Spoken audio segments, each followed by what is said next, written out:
Good evening, Juanita Phillips with the late edition news. It's a warning about as dire as they get. Scientists say pollution emissions are at an unprecedented high and the planet is on track to a dangerous future. They're calling on governments around the world to do more to turn the situation around. Here's environment reporter Sarah Clark.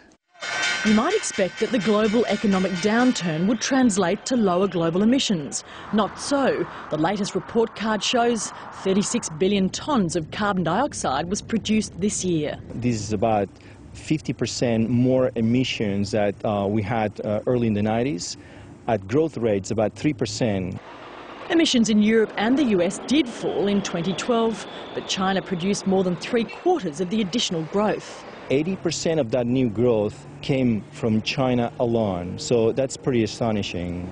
Governments around the world have agreed to keep the planet to a 2-degree rise by the turn of the century, but on these latest figures, there's little chance of that. We're looking up above the 3 to 4 degrees. There are still possibilities of warming well in excess of 4 degrees. So on this latest count, what does a 4 to 6 degree temperature increase mean for Australia? For agriculture, irrigated farming in the Murray-Darling Basin could fall by 90% and there'd be no wheat production. For transport and building, the Ghana Review has suggested that $226 billion in infrastructure would be exposed to a sea level rise above 1 metre. As for health, heat-related deaths could increase by up to 8,500. That's at least about a tripling in the total annual number of heat-related deaths that we're seeing at the moment. That's going to be very worrying and very damaging for our economy, for our society, for major industries like agriculture and tourism. The world has 8 years to curb emissions, otherwise the report warns to prepare for an unrecognisable planet. Sarah Clark, ABC News. There's pressure on the Reserve Bank to cut interest rates when it meets tomorrow. The mining investment boom is already peaking, manufacturing is still shrinking, and despite already low interest rates, people just aren't spending. Finance reporter David Taylor. In terms of booms, they don't come much bigger than this. Gladstone in Queensland is home to 3 of the 11 so-called mega projects worth around $200 billion, driving record levels of investment in the resources sector. Now, everybody wants everything done before Christmas, so at the moment I'm just working 7 days a week.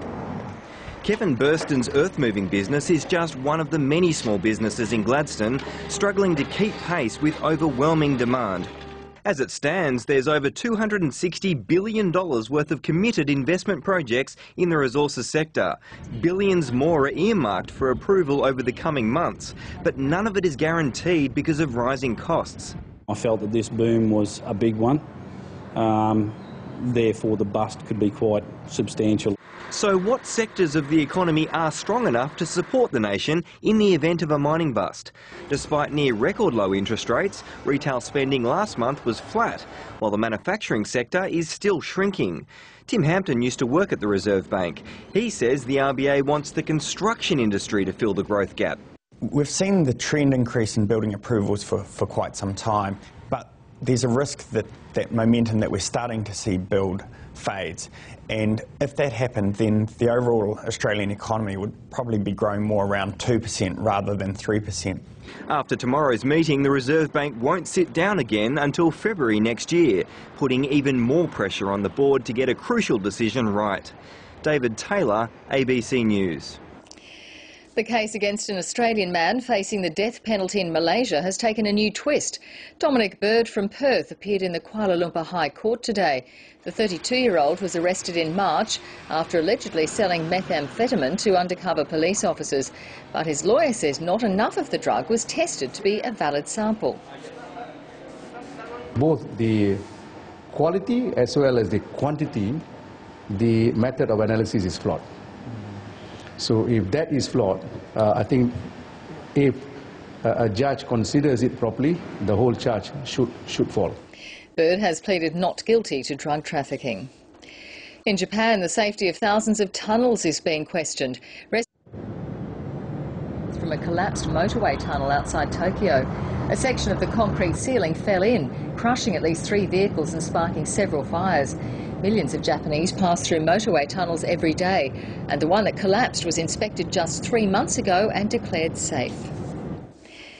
The Prime Minister has urged people with disabilities to keep pressure on state leaders for the full National Disability Insurance Scheme. Julia Gillard wants to keep momentum behind the NDIS ahead of her meeting with premiers and chief ministers on Friday. But she's been heckled by 28-year-old paraplegic Mel Leckie, who's unhappy about the disability support pension. For the same reason I'm ineligible for self-funding in Adelaide, I'll be ineligible for the NDIS because I'm too independent. I would need to relinquish my independence and add myself to a waiting list. The Prime Minister arranged to take Ms Leckie's details and also defended her government's changes to the disability pension. A man arrested in connection with the theft of firearms from a Darwin military base has indicated he'll plead guilty. James Howe faced a Darwin court today, charged with receiving stolen property and possessing stolen guns. The guns were taken by a masked man who also tied up a sailor at HMAS Coonawarra Navy Base on Friday. The Defence Department says it's already moved to tighten security at the base. We're doing some work at Coonawarra at the moment as a result of what happened last week. I've already instituted a number of changes over the weekend and we'll continue to work that. The man who stole the guns hasn't been found. 3 convicted people smugglers have been set free by a Tasmanian court. The men have been held in detention in Darwin, but their case was heard in Hobart. They were minor crew members on a boat intercepted late last year. Justice David Porter said they played no part in planning the trip and were motivated by poverty and desperation. He said the 13 months they'd spent in detention was enough and released them on a 3-year good behaviour bond. They'll be returned to Indonesia within days. Ricky Ponting's final test has ended in defeat, with Australia going down to South Africa to lose the series. Ponting's last innings won't be remembered for a lot of runs, but for the goodwill shown to the retiring former captain from both friend and foe. Chasing a victory target of 632, Australia just wasn't up to the task and lost its final wicket a short time ago. With a daunting task ahead, Australia couldn't afford any early wickets, but that plan went out the window quickly. Oh, gone! Second ball of the morning. What a start for South Africa and Philander. Shane Watson and Ed Cowan gave the Australians some hope, but when Watson went, it was again looking grim. It brought the retiring Ricky Ponting to the crease for the last time in Test cricket, and the South Africans paid their respects to one of the game's greats. He got off the mark in style, but didn't last much longer, departing for 8. Ponting doesn't like it, and neither do the crowd. Although his final innings wasn't one to remember, his send-off was. 17 years of blood, sweat and toil.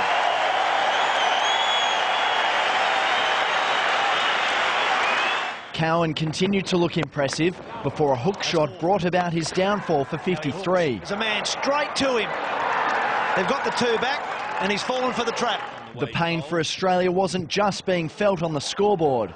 Michael Clark recovered from that blow to score a quick-fire 44, but when he was dismissed, the hosts were in serious trouble. Oh, he's got him! He has! He's got him! The wickets continued to fall after the captain's departure as the Proteas moved closer to retaining their #1 ranking.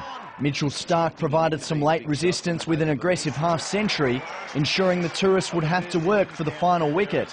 Starc and Nathan Lyon put on 87 for the final wicket before South Africa finally broke through to claim victory. Blake Kagi, ABC News, Perth. And now for a look at the national weather, here's Graham Creed.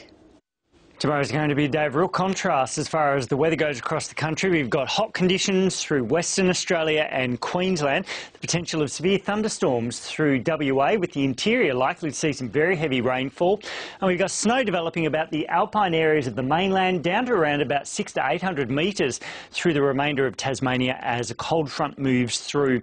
And with that cold front moving through, we've got warm and humid conditions across most of New South Wales, but this trough will bring an end to the heat through Queensland as we head in towards Wednesday. As it moves north, it could trigger some showers and storms around the central districts and also the Wide Bay and Burnett. We've got dangerous fire weather conditions across most of the south and once again through Western Australia.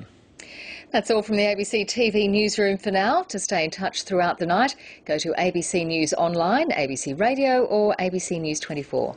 Good night.